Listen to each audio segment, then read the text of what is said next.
Hi Conor, how's it going? Sinead here. Congratulations. You said there you touched base with some people from home. Did you contact Paul O'Connell, and did anything stand out for you about his advice? Um, I haven't had a phone call with any of those lads yet. I just a text to say congrats, and that they'd be at the end of the phone if ever I needed anything. But it was more of an encouragement, I suppose. Just most of them said just keep doing what you're doing. Don't overthink it, and lead by example. That would be the worst thing that could happen, is to start overthinking this and trying to change as a person and a player.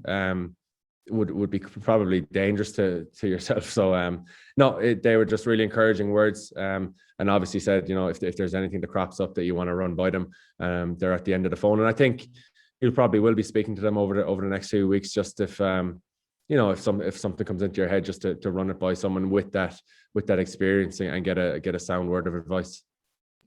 And you mentioned it there. Is the trick now in this new role to not allow it overwhelm you?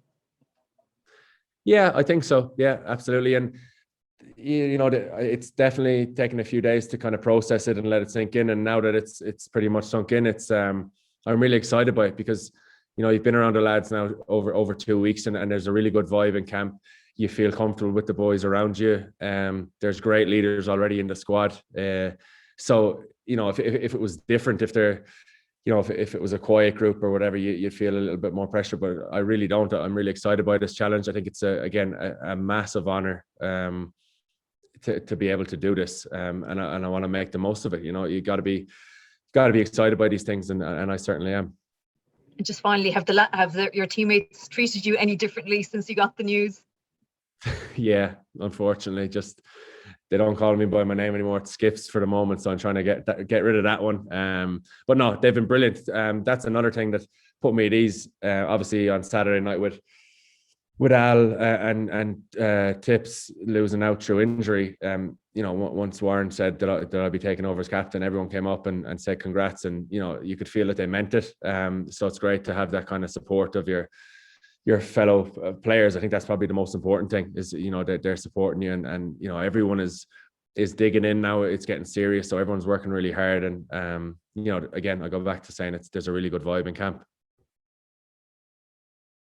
It's kind of a follow on. Hi Conor. All that, even from the Irish captains of Brian, Paul, Peter recently, that you could get overwhelmed by history and looking back at what they did and ringing them and texting them, but this is about your history now, and this is like a blank page. I mean, it's important to do that for you.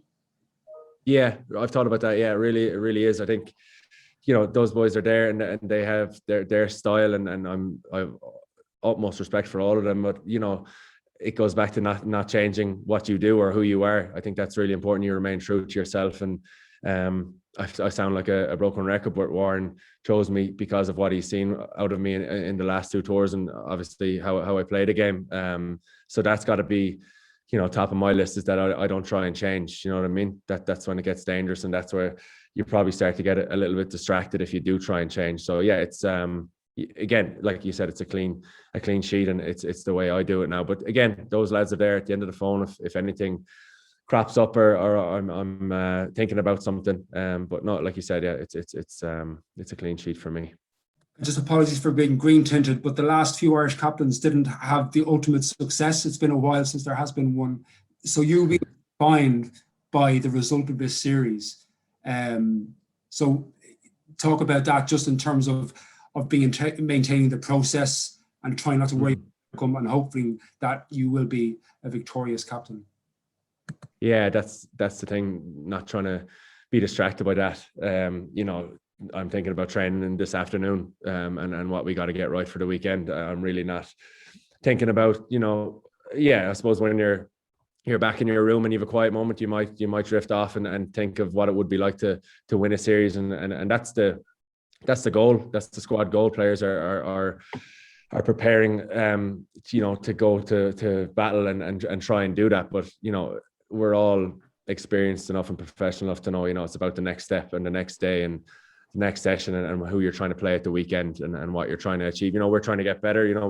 We showed some really good things against Japan, and we showed some things of a side that are quite new together. So there's plenty to work on for us this week, and that's what it's going to be like leading up to the test game. So yeah, you can dream about the end result, but it's definitely day by day.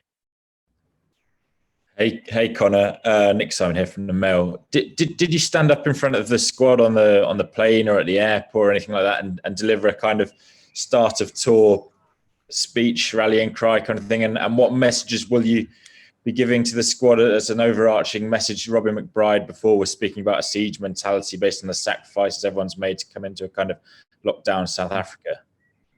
Yeah, no, not yet. I think that's probably been said already by Al at the start of our camp, and I think the mission plan has been clearly identified, and I think everyone has a really good understanding of what we're trying to do.